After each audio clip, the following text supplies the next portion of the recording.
여러분 안녕하십니까? 오늘의 미국 위켄드 에디션 강예신입니다. 오늘은 먼저 중요하게 앞부분에서 굉장히 여러분들과도 해당될 수도 있는, 그리고 미국의 은행 시스템을 한번 이번에 점검을 해볼 수 있는 그 이슈부터 전해드리겠습니다.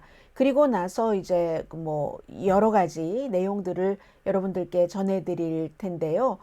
경제적인 것들도 있고 정치적인 그런 뉴스들도 전해드릴 텐데, 그리고 하나는 제가 이번 주에 아니 어떻게 이런 일이 있을 수가 있는가, 왜 큰 마약 조직이 미국의 그 사과까지 하고, 꼭 미국의 사과했다기보다 어쨌든 본인들이 저지른 범죄에 대해서 사과까지 했는가, 그 부분들까지 전해드리겠습니다. 먼저 미국 규제 당국이 은행, 그 보험공사, 그리고 이제 캘리포니아주의 당국이 되겠죠. 한 은행의 모든 거래를 중단시켰습니다. 그리고 그 은행이 지금 갖고 있는 자산을 일단 임시로 다른 은행을 만들어서 옮겼습니다. 쓰지 못하게 한다는 겁니다. 금요일부터 아무도 돈을 꺼낼 수 없었고, 이 은행에 돈을 입금하셨던 분들은 월요일 아침 일단은 25만 달러까지는 인출해 나가실 수 있지만 그 이상은 또 안 되고, 앞으로 어떻게 될지도 모르고, 이게 과연 이 은행 한 곳과 은행을 거래하는 거래처와의만의 관계인가, 미국 전반적으로 영향을 미칠 것인가, 그리고 왜 이 은행은 이렇게 됐는가, 이자율과도 다 상관이 있고요. 크게는 경제적인 것, 그리고 작게는 지금의 추세를 볼 수 있는 이런 내용부터 일단은 전해드리겠습니다.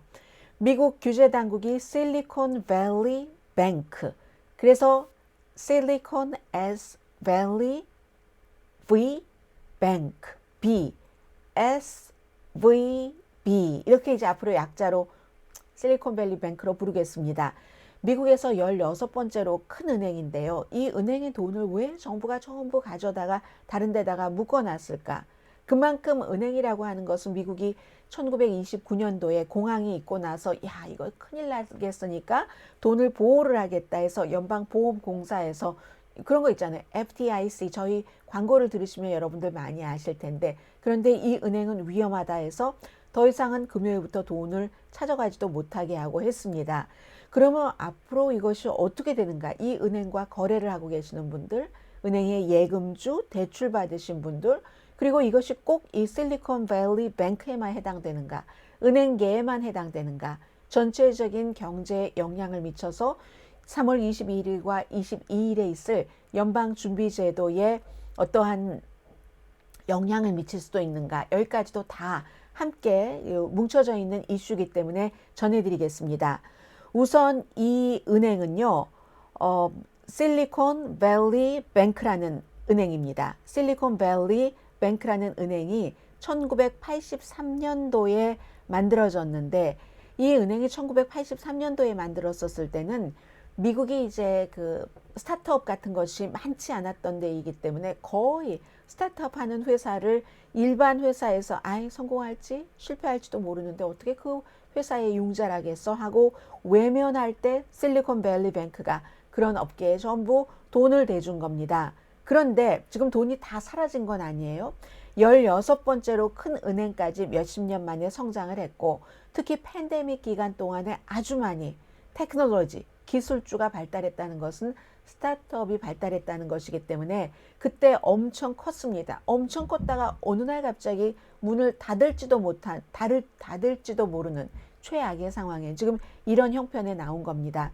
National Bank of Santa Clara라는 그 지역 이름을 따서 이 은행을 임시로 만들어서 이제 돈은 전부 그곳으로 일단 갖고, 개인에게 일단은 월요일에 25만 달러씩 준다고 하지만 25만 달러만 입금을 했겠습니까? 이것보다 많은데 어떻게 될지 아무도 모릅니다.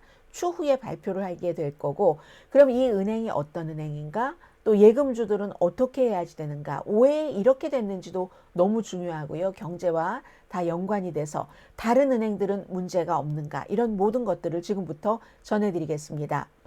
먼저 이 은행이 어떤 은행인가? 실리콘밸리 뱅크, 샌프란시스코에 본사가 있고요. 그리고 직원은 세계적으로 한 8,500명 정도 된다고 하는데 대부분이 이제 미국에 있습니다.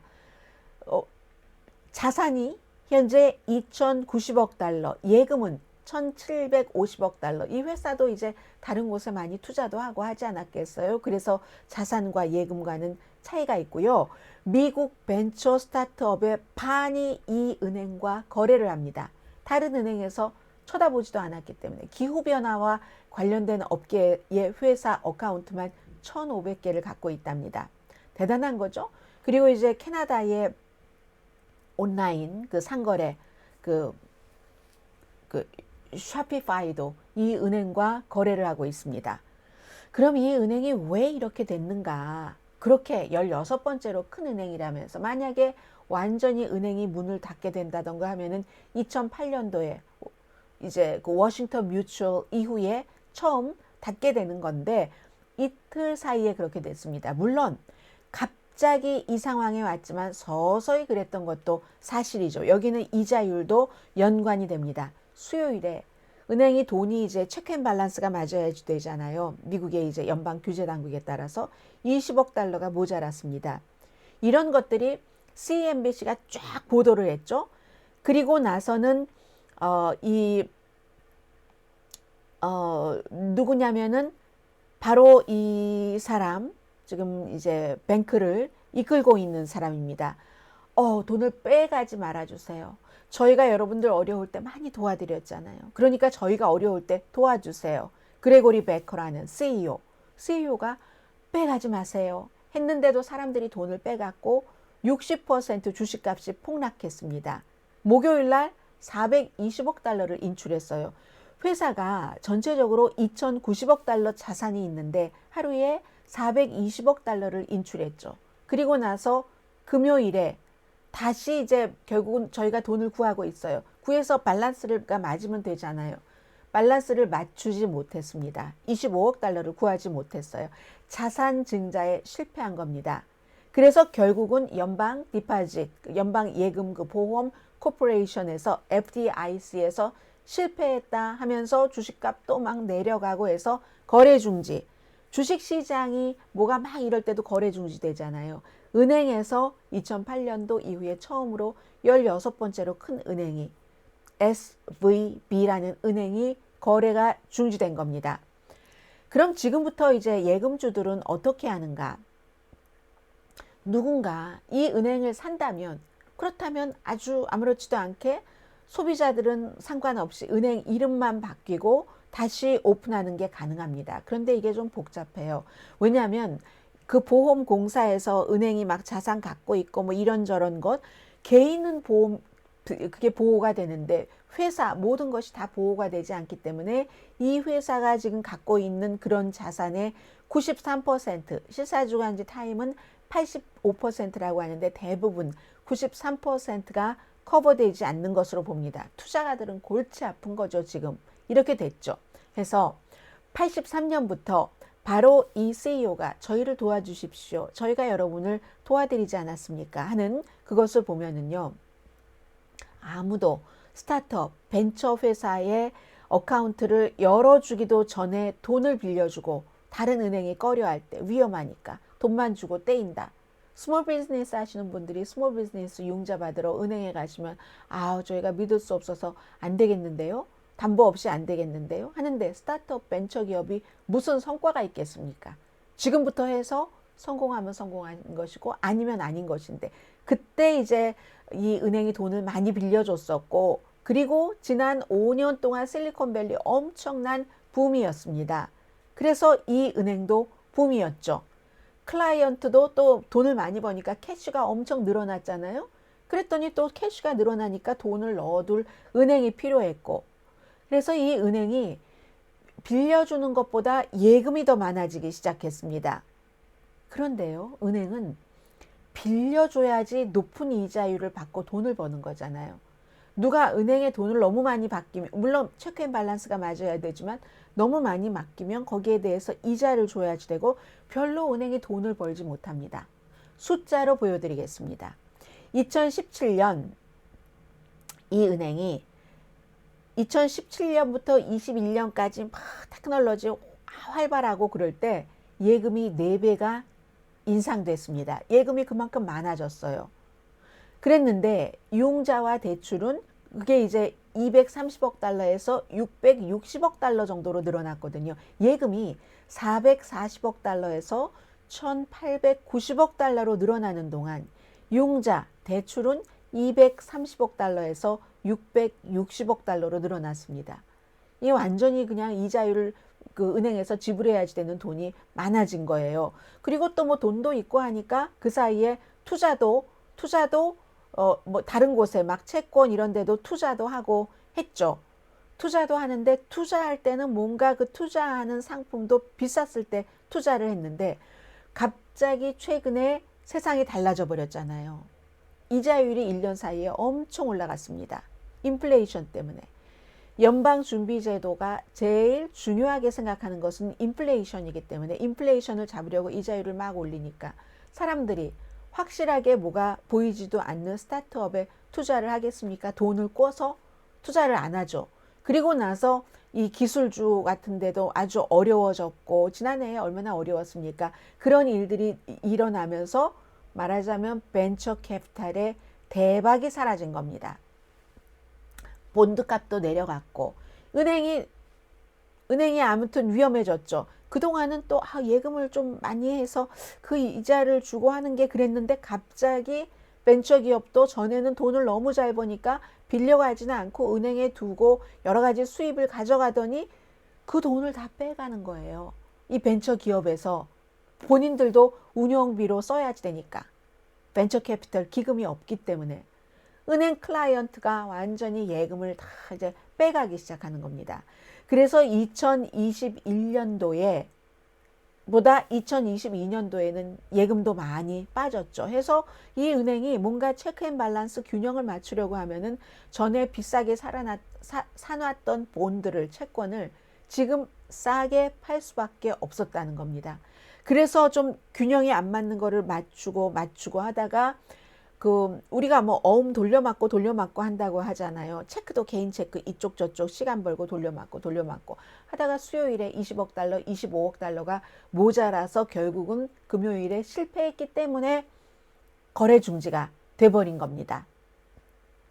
그러면 이 문제가 이 은행은 그렇다고 하고 단순한 변칙인가? 이 은행에만 해당되는 것인가? 아니면 도미노처럼 다른 은행에도 해당될 수 있는 것인가? 이게 너무 중요한 거죠.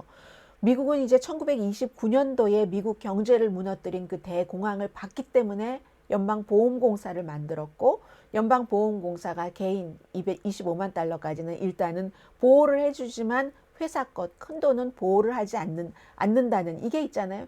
고객들이 돈을 빼는 게 당연합니다. 아무리 이 회사의 CEO가 여러분들 아무 은행에서도 쳐다보지 않을 때 우리가 쳐다보고 돈 들였잖아요. 그러니까 우리가 어려울 때 도와주세요. 돈이 날아갈지도 모르는데요. 지금 이렇게 된 거죠. 해서 이 은행이 요즘에 이 은행뿐만이 아니라 막 채권 비쌀 때 샀다가 요즘은 사실은 꺼내서 써보지도 못하고 손실 보는 그런 경우가 많잖아요. 그런 것들도 있기 때문에 이 은행의 그 케이스를 보고 있는 겁니다. 그래서요, 지금 연방 재무장관도 사람들이 막 돈을 이렇게 꺼내가는 거예요. 좀 돈 좀 꺼내가지 말아주세요. 이렇게 아무리 얘기를 한들 이제 돈을 꺼내가게 되는 거죠. 그리고 나서 연방 재무장관도 우리 이제 좀 쳐다보고 있겠다. 이 자넷 옐런 재무장관이 쳐다보고 있겠다. 열심히 쳐다봐야죠. 쳐다봐야지만 뭔가를 처리를 하지 않겠어요? 여러 가지로 우리는 모니터링을 하고 있다라고 얘기를 하고 있고 이 분야에 대해서 잘 알고 있는 사람 무슨 뭐 헤지펀드 관계자 뭐 억만장자 이런 많은 사람들 특히 이제 뭐 빌 에크먼 같은 경우 정부가 도와줘야지 된다. 구제금융을 도와줘야지 된다. 이런 얘기를 하고 있는 거거든요. 물론 이 실리콘밸리 뱅크를 어딘가 다른 큰 은행이 딱 사면은 되죠. 근데 만약에 사지 않을 경우 이 지역구가 누구냐면은 인도계 로카나 의원 17지구거든요. 캘리포니아주에 은행 자체도 샌프란시스코가 본사니까요. 로카나 의원은 이건 해줘야지 된다. 본인의 지역구가 이 은행 하나가 망하면 얼마나 많이 황폐해지겠습니까? 그래서 로카나 의원도 다른 회사에 편입을 하든지 아니면 재무부의 도움을 받든지 어떤 방법으로든 이 은행을 살려야지 됩니다. 당연히 지역 정치인으로서는 할 수 있는 얘기죠. 그렇지만 어떻게 될지에 대해서는 아직 아무도 알 수가 없습니다. 완전히 이게 연방 재무부도 무엇인가를 해줄 수 있는 것인지, 그리고 이렇게 됐을 때 연방준비제도는 이자율을 더 올릴 수 있는가, 이러한 위험함이 있는데, 이 회사도 결국은 이자율을 올렸기 때문에 사실은 기본적인 거죠. 우리가 얘기할 때 은행도 테크놀로지, 벤처기업에 확 여긴 쏠려 있었던 데니까 한꺼번에 뭐가 나빠서 이자율이 올라가서 사람들이 투자하지 않고, 그러니까 뭐 있었던 돈을 가져다가 쓰고 하니까 은행이 지금 거래를 중단될 이 정도가 되는 거잖아요. 아직 모르는 겁니다. 지금 이렇게 손 위에 은행이 놓여져 있는데, 이게 연방준비제도의 손일 수도 있고 재무부의 손일 수도 있고 무언가 또 다른 아주 큰 은행의 손일 수도 있는 겁니다. 분명히 말씀드리는 것은 다른 은행에도 영향을 미칠 수가 있죠. 금요일에 보니까, 제가 방송 끝나고 보니까 아주 큰 테크놀로지 벤처, 이 은행과 상관이 없는 다른 은행들도 막 주식이 굉장히 많이 빠졌어요. 금요일에. 그래서 전체적으로는 나스닥 1.7%, S&P 500가 1.4%, 다우지수도 1%나 내려갔잖아요. 그러면 사람들은 만약에 정부가 여기에 구제금융을 준다면, 정부가 기업에 대해서 구제금융을 주는 것은 그다지 인기 있는 건 아닙니다. 그렇지만 어쩌면 유일한 옵션일지도 모릅니다. 레리 서머스 전 재무장관이 얘기를 하는데요. 국가가 만약에 개입을 한다면 다른 은행에는 영향이 없을 것이다. 국가가 좀 손으로 받쳐준다면 영향은 없을 것이다.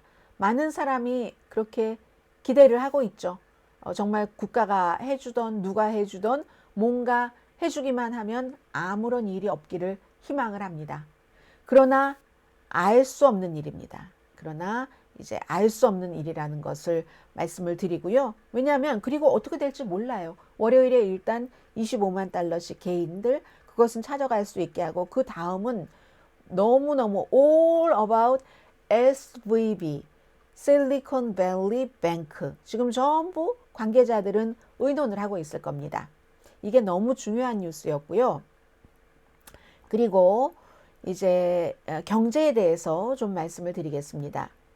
2월 달에 이제 31만 1000개의 일자리가 또 만들어져서 예상보다도 많이 만들어졌고, 실업률은 3.6%, 1월 달에 3.4%였지만 워낙에 그때 일자리가 많이 만들어졌었기 때문에 51만 7천 개나 만들어졌었기 때문에 어제 바이든 대통령이 연설에서 얘기를 했잖아요.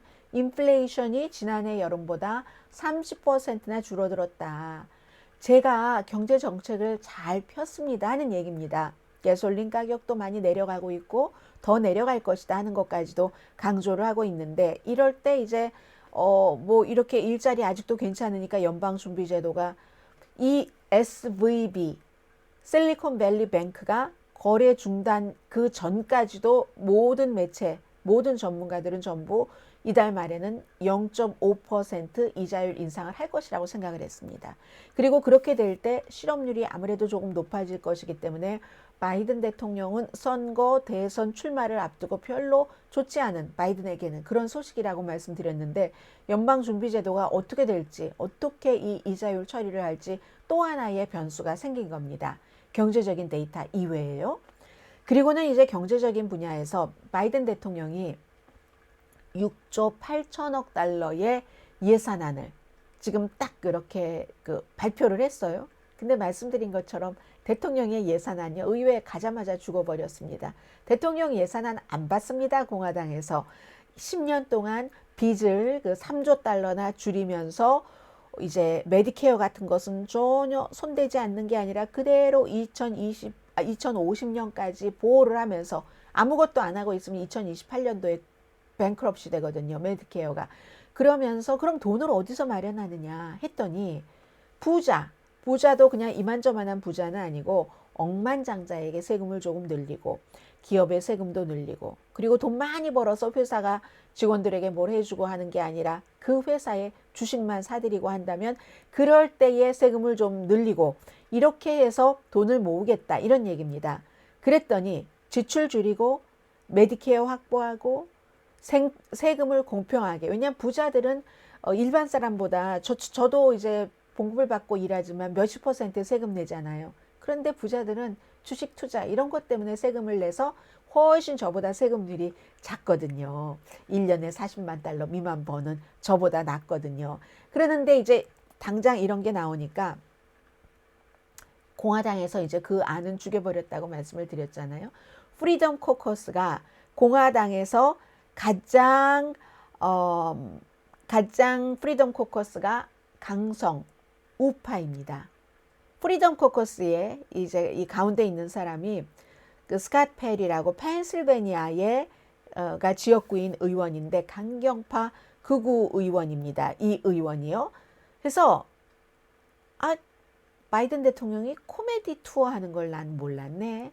예산안으로 지금 농담하는 거야? 이런 얘기도 했고요. 그리고 바이든 대통령이 이제 무슨 일반 사람들 얘기를 많이 하잖아요. 아버지 얘기도 하고 본인이 이제 보통 가정에서 자랐다 해서 오디너리 조다 해서 이렇게 이제 세금률이 불공평하고 하니까 소방수처럼 평생을 열심히 일했던 분들, 경찰관 이런 분들이 헬스케어를 나중에 못 받을 수도 있다. 그러니까 세금을 돈을 너무 많이 벌면서도 부당하게도 적게 내는 사람들은 세금률, 특히 메디케어 그 세금률을 조금 높여야지 된다라고 얘기를 하잖아요. 그랬더니 이 그 프리덤 코커스의 의장인 스캇 페리가 농담하고 있네. 이게 정말 거짓말이네, 거짓말. 이렇게 얘기를 합니다. 이 프리덤 코커스는요. 모든 분야에서 지출을 25% 줄이고 국방비만 빼고 이게 이제 뭐 여러 가지 내용들이 있지만 지금은 프리덤 코커스의 주장도 다 관철되는 게 아니고 극우니까요. 바이든 대통령의 예산안도 다 관철되는 게 아니고 중간에 어디에선가 어쨌든 타협은 하겠죠. 그런데 바이든 대통령은 프리덤 코커스는 국방비만 빼고 모든 지출을 다 25% 줄이라는 얘기인데 그러면 헬스케어니 뭐니 다 줄이라는 말이다. 야, 정말 협상할 게 너무 많네요. 공화당과는 이게 바이든 대통령이 얘기를 했더니 저렇게 프리덤 코커스가 기자회견을 하는 겁니다. 그랬더니 또 바이든 대통령이 당장에 또 그 얘기를 했죠. 어떻게 얘기를 했냐면 부자에게 세금 추가로 내게 하지 말라는 것이다. 뭐 이런 얘기를 아무튼 바이든 대통령은 했습니다. 자, 그리고요, 대통령 예산안 의회 도착하자마자 죽어버렸습니다는 얘기했죠. 중요한 정치적인 이슈는 저는 사실은 이 이슈보다 조지아주에서의 선거가 끝났는데 영향력을 미칠 수 있는 사람에게 계속 전화를 걸고 안 받아도 또 걸고 대통령이었을 때 트럼프 전 대통령 한 표만 더 찾아내라니까. 바이든이 받은 것보다 그래야지 내가 선거인단을 가져온다니까 이런 식으로 종용을 했다는 그 사건에 대한 기소 여부가 저는 더 만약에 기소가 된다면 크다고 생각이 되는데 이번 주에는 지금 그 트럼프 그 전 그 대통령과 가운데 그 스토미 데니엘스 그리고 포르노 배우요. 스토니 데니엘스가 포르노 배우고 맨 오른쪽이 이제 그 마이클 코엔이라는 대통령의 픽서 변호사였습니다. 13만 달러를 허쉬먼으로 입막음용으로 대선 뭐 불과 얼마 전에 한 달도 안 됐을 때예요. 그때 주고 과거에 이제 포르노 배우하고 하는데 트럼프 전 대통령과 몸을 섞었다는 것을 말하지 않기로 트럼프 전 대통령은 부정하죠. 아니 그게 말이 되는 얘기야? 그리고 이 여자 얼굴 보러요. 말상이래요. 말상이잖아. 나는 그런 내가 말상과 뭐 내가 그 관계를 맺고 싶겠어? 난 지금도 안 맺고 싶어. 뭐 이런 얘기를 지금도 합니다. 전 대통령이 소셜미디어를 통해서. 그리고 체크를 본인은 준 일이 없다고 해요. 그 여자를 그런 일을 할 일이 없기 때문에. 그런데 맨 오른쪽에 있는 마이클 코엔은 체크를 받았어요. 체크를 받았습니다. 대통령이 되고 난 뒤에. 마이클 코엔은 검찰이 이제 그 트럼프를 기소하면은 가장 핵심적인 증인이 되겠죠. 이 케이스는요, 연방 선거자금법 위반입니다. 뭐 남녀 관계 이런 것도 중요하지만 특히 사회 지도자에게 있어서는 그것보다도 제일 중요한 게 연방 선거법 위반, 형사법 위반이죠. 그리고 어떻게 보면 허쉬머니 자체가 뭐 위법이 아닐 수도 있고요. 해석하기에 따라서는. 그런데 트럼프 전 대통령이 선거 때문에 그런 일을 했고 선거가 끝나고 대통령이 되고 백악관에서 퍼스널 체크를 끊어서 원래 마이클 코헨이 본인이 지불했었던 것을 나중에 이제 그 리임버스 했다는 것 아니겠습니까? 그러니까 트럼프 전 대통령은 뭐 당연히 뭐 마녀 사냥이다, 뭐 마녀 사냥이다, 뭐 정치 탄압이다, 뭐 기타 등등 이런 얘기를 하는데 제가 이 케이스를 보면서 기사에 대한 댓글들을 쭉 보고 있는데 참 기가 막히기도 하고 그리고 야, 한 번 충성은 영원한 충성이라든 이건 정말 사교 집단과 똑같습니다. 지금 뭐 넷플릭스 때문에 한국에 그 일종의 사교 집단이 굉장히 이슈가 되고 있잖아요. 그런데 똑같아요. 정치도. 트럼프 전 대통령이 이렇게 많은 증거가 나와도 그 여자를 욕합니다. 말 안 하기로 하고 돈을 받았으면 끝까지 지켜야지 말이야. 이런 얘기를 하는 사람들이 많아요. 그런데 어떤 사람은 아니 그걸 중간에서 다리를 놓고 돈을 전달했다고 마이클 코헨이 3년 수감형을 받았거든요. 그것도 이제 유죄를 인정하고 하니까 그 합의가 있는 거죠. 3년 수감형 받고 적어도 1년은 형을 살았어요. 그런데 왜 항상은 아니지만 트럼프에 있어서는 몸통은 가만히 있고 깃털만 다치지? 이렇게 얘기하는 사람들도 있습니다.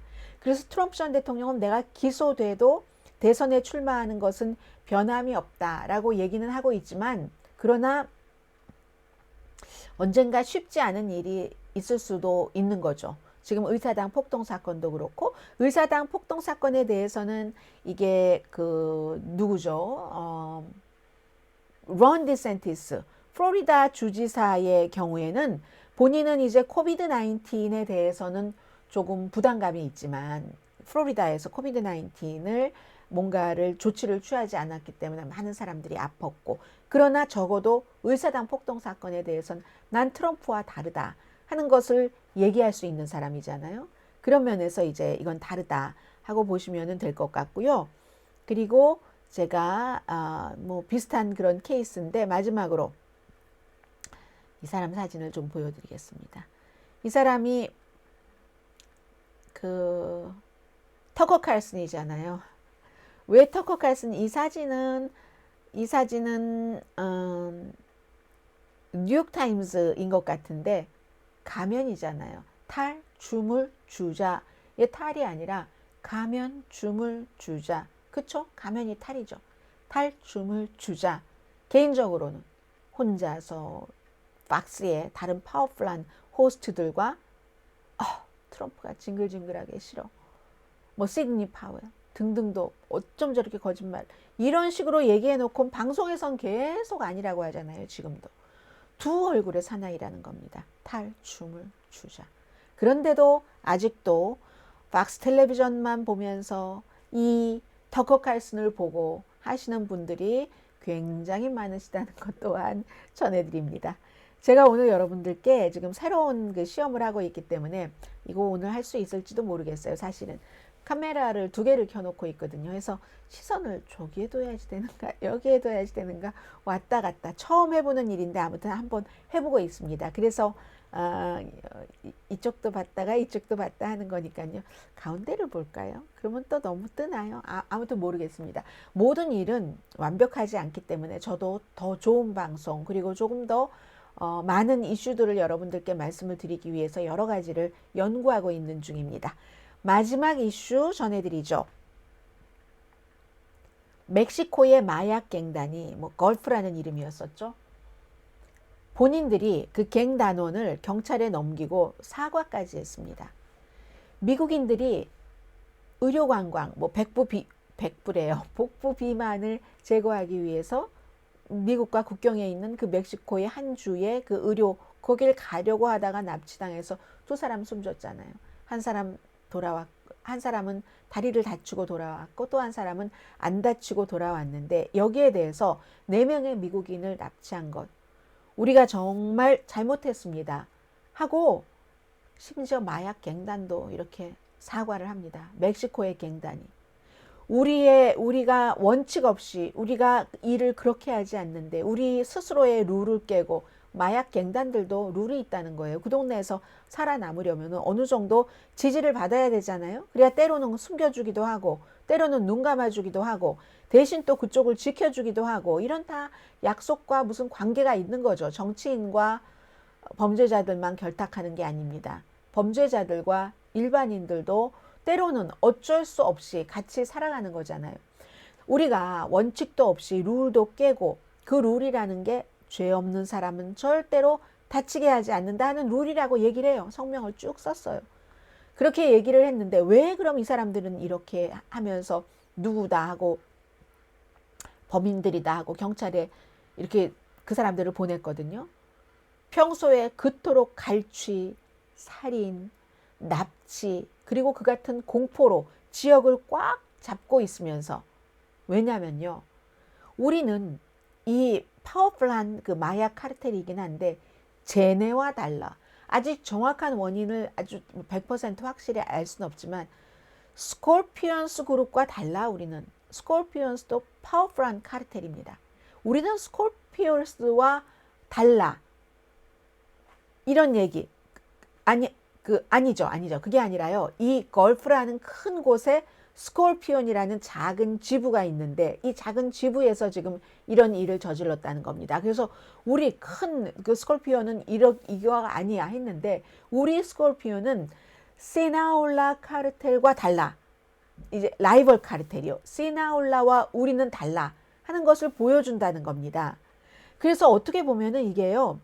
이 갱들이 멕시코 같은 데서는 막 자연재해가 일어나면 사람들을 도와주고 구조 작업을 하고 그곳에 식량도 주고 딱 로고까지 찍힌 무슨 스콜피언 또 뭐라고 했죠? 스콜피언스 그룹 또 걸프 이렇게 딱 자신들의 카르텔 로고까지 적어서 뭐 식량이든지 이런 것들도 나눠주고요.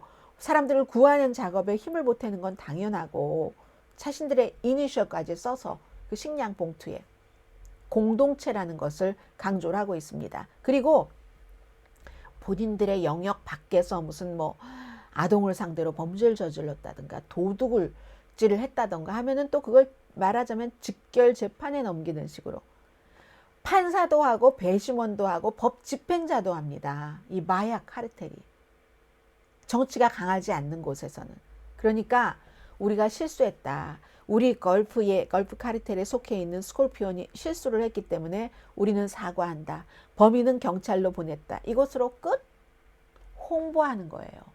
마약 카르텔이. 근데 제가 이걸 이렇게 보면서 심지어 마약 카르텔조차도 어느 정도 지키는 선은 있잖아요. 어떤 때는 정치인들이 조금 더 비열하다 하는 그런 생각도 되고요. 그런데 5명을 넘겼다고 하는데 그 사람들이 뭐 가해자인지 아닌지는 알 수 없죠. 그렇게 하고 또 뒤로 경관과 다 그 멕시코 같은 데도 연관이 있으니까 낮에는 경찰하고 밤에는 뭐 마약 관련 조직에서 일하고 하는 사람 많잖아요.